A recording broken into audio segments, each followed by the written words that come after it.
आज का इंटरव्यू बहुत ही खास होने वाला है क्योंकि आज हमारे साथ मौजूद है इंडिया की टॉप फीमेल गेमिंग इन्फ्लुएंसर्स में से एक पायल गेमिंग। पायल ने गेमिंग दुनिया में सिर्फ नाम ही नहीं बनाया बल्कि हजारों लड़कियों के लिए इंस्पिरेशन भी बनी है। तो चलिए बिना टाइम वेस्ट किए शुरू करता है। सबसे पहले ये बताओ, गेमिंग इन्फ्लुएंसर बनना टैलेंट है या सिर्फ लक? लेकिन लोग सिर्फ लक को देखते हैं, मेहनत कोई नहीं देखता। रोज 8 घंटा गेम और कंटेंट पे लगता है। ये सच है कि अक्सर गेमिंग इन्फ्लुएंसर्स फेक रिएक्शंस देते हैं व्यूज के लिए। हाँ, बहुत लोग करते हैं। रियलिटी कम और ड्रामा ज्यादा होता है क्योंकि ऑडियंस को वही चाहिए। तुम खुद कभी फेक कंटेंट बनाते हो?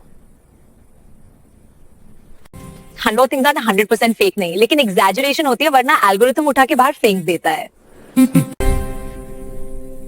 गेमिंग कंटेंट में टॉक्सिसिटी इतनी ज्यादा क्यों होती जा रही है? क्योंकि गाली और लफ्जा फास्ट व्यूज देता है और क्रिएटर्स भी वही पुश करते हैं। तुम्हें लगता है गेमिंग इन्फ्लुएंसर्स यूथ को बिगाड़ रहे हैं? कुछ हद तक हाँ, स्पेशली जब गाली, गलत लैंग्वेज और रॉन्ग रोल मॉडल बन जाता है। पैसा गेमिंग में आसानी से आ जाता है या ये सिर्फ मिथ है? ये बहुत बड़ा मिथ है। सिर्फ टॉप 1% ही अच्छा पैसा कमा रहा होता है। स्पॉन्सरशिप्स के लिए क्या कभी अपनी ऑडियंस को गलत चीज प्रमोट की? ऑनेस्टली हाँ, शुरू में की। पैसे के लालच में लोग ये गलती कर देते हैं। ये बेटिंग और गैम्बलिंग प्रमोशंस गेमिंग में क्यों इतनी कॉमन है? क्योंकि प्राय के ब्रांड्स हैवी पैसा देते हैं और क्रिएटर्स रूल्स इग्नोर कर देते हैं। तुम्हें कभी रिग्रेट होता है कि तुम गेमिंग फील्ड में आए? कभी कभी होता है जब मेंटल प्रेशर बहुत ज्यादा हो जाता है। मेंटल हेल्थ का क्या सीन है गेमिंग इन्फ्लुएंसर्स का? What's the scene with gaming influencers and mental health? Depression, anxiety, burnout common है, लेकिन कोई ओपनली बात नहीं करता। ऑडियंस को क्या लगता है और रियलिटी में क्या फर्क है? आपको लगता है कि मैं सीरियस हूं, लेकिन असलियत में मैं बस रिलैक्स मोड में हूं। ऑडियंस सोचती है हम सिर्फ गेम खेल के पैसा कमा रहे हैं। रियलिटी में स्ट्रेस फुल टाइम जॉब से ज्यादा है। फेक सब्सक्राइबर्स और व्यूज का ट्रेंड कितना कॉमन है? बहुत कॉमन है। 60% क्रिएटर्स ने कभी ना कभी फेक ग्रोथ ट्राई की होती है। तुम्हें लगता है गेमिंग इंडस्ट्री में ऑनेस्टी सरवाइव कर सकती है? मुश्किल है, लेकिन इम्पॉसिबल नहीं। स्लो ग्रोथ होती है मगर लॉन्ग टर्म सेफ होती है। कभी किसी और इन्फ्लुएंसर से जेलस फील हुई? हाँ, जब कम मेहनत वाला बंदा ज्यादा ग्रो कर जाए तो नेचुरली फील होता है लैक्स मोड।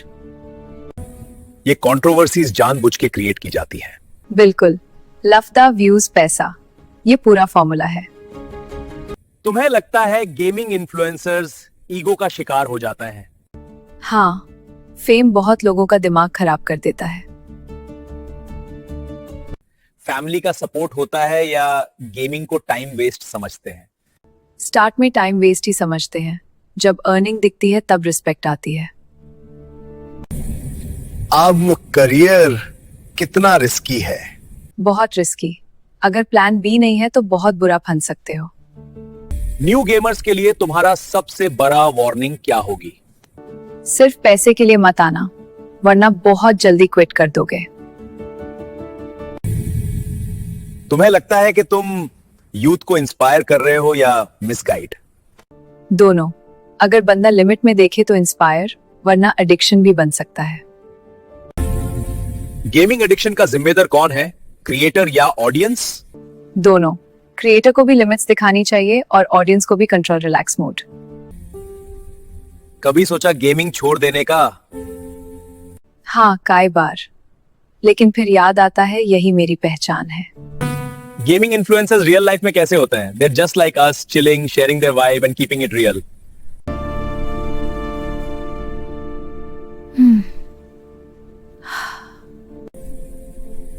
फ्यूचर मी गेमिंग कंटेंट का क्या हाल देख रहे हो?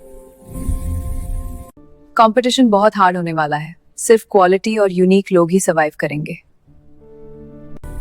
आखिरी सवाल, अगर टाइम वापस मिल जाए तो फिर गेमिंग ही चूज करोगे? हाँ, लेकिन ज्यादा स्मार्ट तरीके से, कम लफ्ता और ज्यादा रियल कंटेंट के साथ।